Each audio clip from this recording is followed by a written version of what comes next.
Bonjour, Jérôme Duhéry. Bonjour. Bienvenue sur le plateau de Géopolitique, spécialiste en réseaux sociaux. Vous êtes enseignant au Global Studies de l'Université de Genève, chercheur associé aussi à l'Institut des hautes études internationales et du développement à Genève. Jérôme Duhéry, la puissance des réseaux sociaux, c'est sans précédent dans l'histoire du capitalisme. Oui, et à plus d'un titre. On peut dire aujourd'hui que les réseaux sociaux concentrent tout d'abord une capacité financière sans précédent, également une capacité à innover.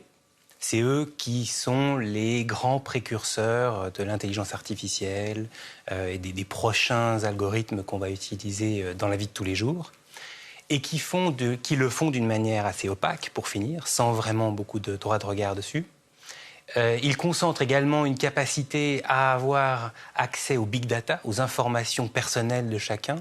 Et enfin, ils ont accès à la sphère publique et à la sphère politique. En ce sens-là, on pourrait dire qu'ils sont un instrument de l'hégémonie des États-Unis qui se poursuit sur le monde. Oui, et il y a plusieurs chercheurs qui parlent justement d'impérialisme de plateforme, où justement c'est une manière, quand on regarde, et dans le sujet qui a été présenté, on voit le nombre de réseaux sociaux, de plateformes de réseaux sociaux qui appartiennent à des entreprises basées aux États-Unis. Donc on a vraiment ici aussi une certaine vision, une certaine culture qui est promue à travers les réseaux sociaux. Cela dit, on n'exagère pas un peu, parce que c'est vrai que ça fait l'objet de livres, d'émissions de télévision, la nôtre. On n'exagère pas un peu quand même le pouvoir des réseaux sociaux aujourd'hui? Alors je pense pas.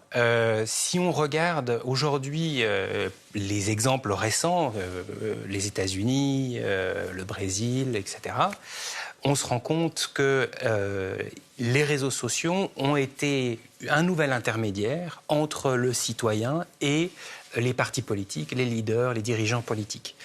Donc, c'est plus le média ou les médias traditionnels, mais ce sont les réseaux sociaux et donc des entreprises à but lucratif qui sont basées aux États-Unis, qui vont être l'intermédiaire entre le consommateur de l'information et celui qui la produit.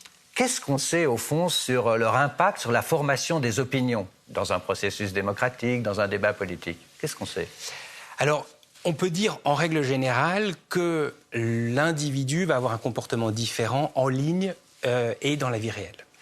En ligne, l'anonymat, ou ce qu'on appelle aussi l'obscurité, c'est-à-dire le sentiment que mes proches ne vont pas voir ce que je suis en train de faire si je poste un commentaire sur le site de la RTS ou sur le Temps. Qu'il soit vulgaire ou agressif, Qu'il soit vulgaire ou agressif, mon entourage ne va pas le voir. Donc il y a une certaine obscurité. Donc ça donne, par rapport à ça, une certaine liberté.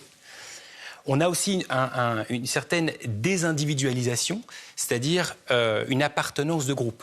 On appartient à un groupe sur les réseaux sociaux et c'est lié au principe d'homophilie qui dit qu'on s'associe à nos pairs.